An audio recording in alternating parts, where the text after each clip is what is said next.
An old farmer named Dadaji is working his field early one morning when his spade strikes something hard beneath the dry soil.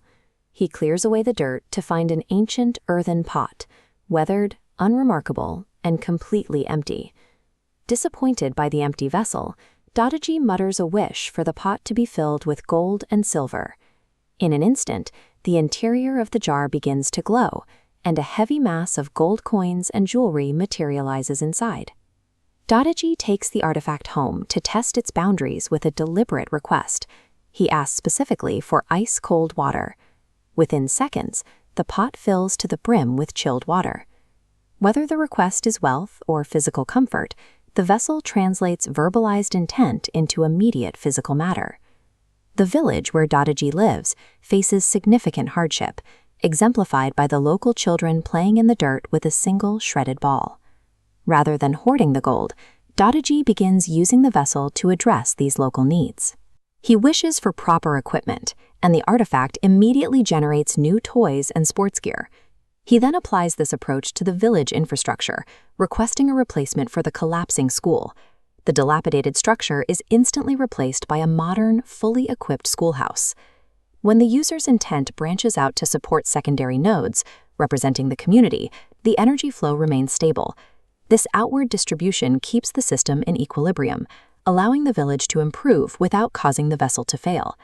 This sudden influx of resources is soon noticed by a different type of observer, a man who sees the artifact as an opportunity for total personal extraction. During the night, the intruder enters Dadaji's home and steals the vessel, shifting control of the object from a community distributor to a single, isolated user. The thief's first priority is material accumulation. He demands a massive sum of money, and the artifact complies, generating piles of currency on the floor of his home. He then asks for high-value luxury goods, specifically a large, expensive vehicle. The car materializes instantly, but the thief remains hidden, keeping these assets for himself. This side-by-side comparison shows the systemic difference. Dadaji's model passes energy outward. The thief's model is a closed loop, sucking energy to a single point. This isolated hoarding creates massive internal strain, destabilizing the vessel's output. The system reaches a breaking point when the thief shifts from simple greed to active malice. He grips the pot and wishes for the total destruction of his enemies. This sequence shows the artifact's immediate rejection of that malicious data.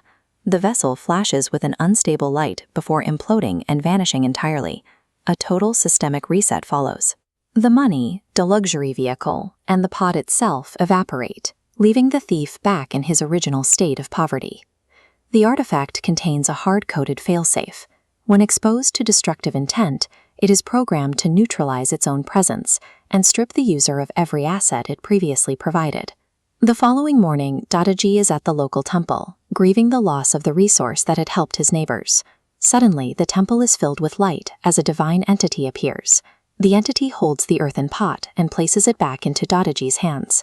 The creator of the artifact explains its core logic. It was engineered to process altruistic data.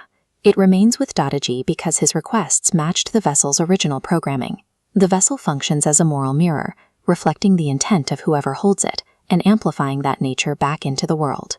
Recognizing the true nature of the artifact, Dadaji decides he no longer needs to be its sole guardian and prepares to relinquish control.